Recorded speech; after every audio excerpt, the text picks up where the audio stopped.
الله من شرور أنفسنا ومن سيئات أعمالنا.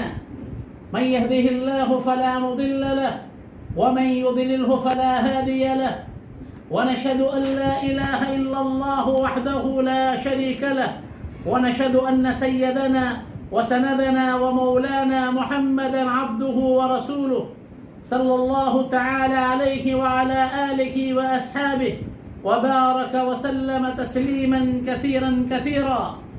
أما بعد، فيا أيها المؤمنون، توبوا إلى الله قبل أن تموتوا، وبادروا بالأعمال الصالحة قبل أن تشتغلوا عنها هرما ناغضا وموتا خالصا ومرضا حابسا وتسريفا موليا.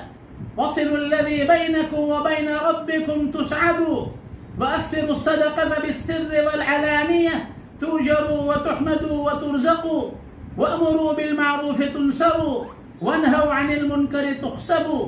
أيها الناس، إن أكيسكم أكثركم ذكرا للموت، وأكرمكم أحسنكم استعدادا له.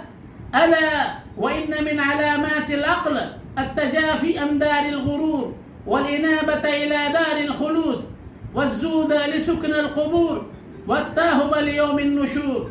أعوذ بالله من الشيطان الرجيم.